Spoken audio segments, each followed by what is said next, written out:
మన ప్రభువును రక్షకుడైన యేసుక్రీస్తు సర్వశక్తి గల నామంలో లైఫ్ చర్చ్ వైజాగ్ నుండి మీకు శుభములు. మీరు అనుదినము ఈ హోప్ ఫర్ టుడే వాక్య ధ్యానాలను అనుసరిస్తూ మీరు వ్యక్తిగతంగా ఎంతో ఆత్మీయంగా అభివృద్ధి పొందుతున్నారని, మాకు క్షేమంగా లేకపోతే మాకు ఆశీర్వాదకరంగా ఉంటున్నాయని మీరు ఆయా ఫోన్ కాల్స్ ద్వారా, ఆయా టెక్స్ట్ మెసేజ్ ద్వారా తెలియజేస్తున్న దాన్ని బట్టి దేవుని ఎంతగానో స్తుతిస్తూ ఉన్నాను. ఈ దినం హోప్ ఫర్ టుడే వాక్య ధ్యానంలోనికి మిమ్మల్ని ఆహ్వానిస్తున్నాను. యెషయా గ్రంథం 54వ అధ్యాయం 14వ వచనాన్ని చదువుతున్నాను. యెషయా గ్రంథం 54వ అధ్యాయం 14వ వచనం.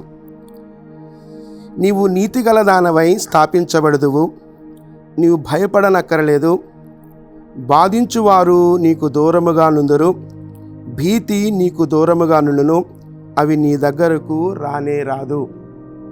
ఈ మాటలు యెరూషలేము యొక్క భవిష్య మహిమను గురించి, భవిష్యత్తులో ఏ విధంగా స్థాపించబడబోతుందో అనే విషయాల గురించి మాట్లాడుతున్నాడు ప్రవచనాత్మకంగా యెషయా.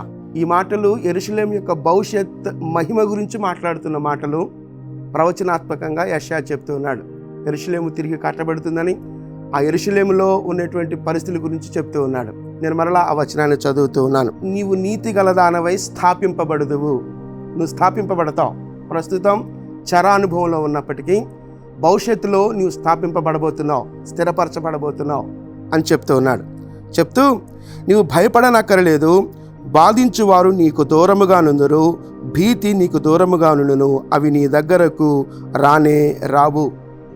భయము, బాధ, భీతి, ఈ మూడు మాటలు అక్కడ ఉన్నాయి. భయము, బాధ, భీతి. నువ్వు భయపడనక్కర్లేదు, బాధించేవారు నీ దగ్గరకు రారు, ఏ భీతి నీ దగ్గరకు రానే రాదు అని చెప్తున్నాడు. యెరూషలేము గురించి చెప్పబడినటువంటి మాట, లేకపోతే ఇశ్రాయేలు గురించి చెప్పబడినటువంటి మాట, ప్రవచనాత్మకంగా చెప్పబడినటువంటి మాట. కాబట్టి ఒకవేళ ఇప్పుడు మన జీవితాలు ఒక క్షణానుభవంలోనో, ఒకవేళ ఇప్పుడు మన జీవితాలు ఒక శ్రమల గుండానో, ఒకవేళ ఇప్పుడు ఏదైనా భయము చేత బంధింపబడిన అనుభవంతోనో, ఒకవేళ ఇప్పుడు మన జీవితాలు దేని చేతనో బాధింపబడుతున్న స్థితిలోనో, ఒకవేళ భవిష్యత్తులో నా జీవితం ఏ విధంగా ఉండబోతుందో అనేటువంటి భీతితోనో ఉంటూ ఉన్నట్లయితే, ఇదిగో దేవుడు వాగ్దాన రూపకంగా, ప్రవచనాత్మకంగా యెషయా ద్వారా ఇశ్రాయేలుకు చెప్పబడిన మాటను మనం కూడా స్వీకరిద్దాం. నీ బాధ ఏదైనా, నీ భారం ఏదైనా, లేకపోతే నీ భీతి ఏదైనా, నీ బాధ, భీతి, భయం ఏదైనప్పటికీ అవి నీకు దగ్గరకి రానే రావు అని చెప్తున్నాడు. నేను మళ్ళా ఆ వాక్యం చదువుతున్నాను.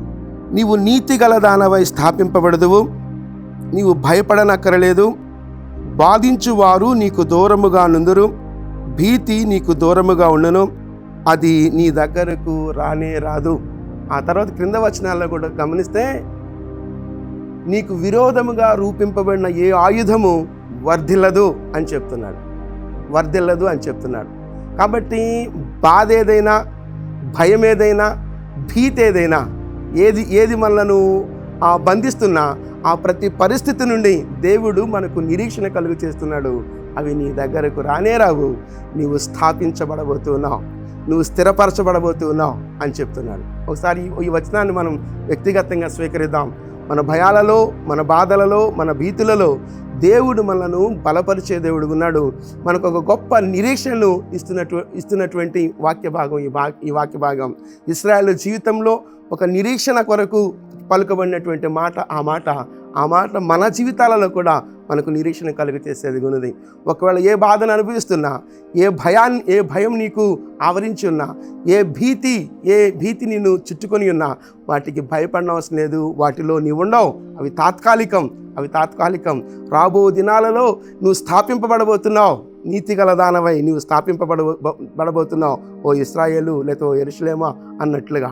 కాబట్టి మన జీవితాల్లో కూడా దేవుడు మనల్ని స్థిరపరిచే దేవుడు మనలను స్థిరపరిచి ఆశీర్వాదకరంగా మనను నిలబెట్టడానికి ఇష్టపడుతున్న దేవుడు. ఇప్పుడు తాత్కాలికంగా ఉన్నటువంటి భయం ఏదైనా, భారం ఏదైనా, భీతి ఏదైనా ఉన్నట్లయితే అవి తాత్కాలికమే.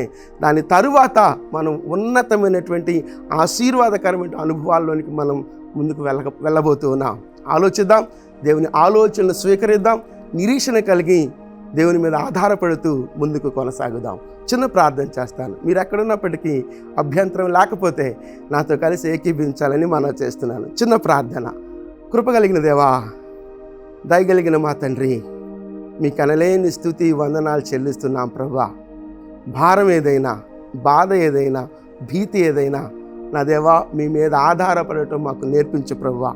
మాకు ఇచ్చినటువంటి నిరీక్షణను బట్టి మీ సన్నిధిలో స్తుతిస్తున్నాం ప్రభా. మమ్మలను స్థిరపరచు దేవుడవు, మా భవిష్యత్తుని ఎరిగిన దేవుడవు నీవు కనుక మీ పాదాల చెంత చేరి మిమ్మల్ని స్తుతిస్తూ ఆరాధిస్తూ యేసుక్రీస్తు అతి పరిశుద్ధమైన నామంలో ప్రార్థించి కీర్తించి వేడుకొనుచున్నాం తండ్రి.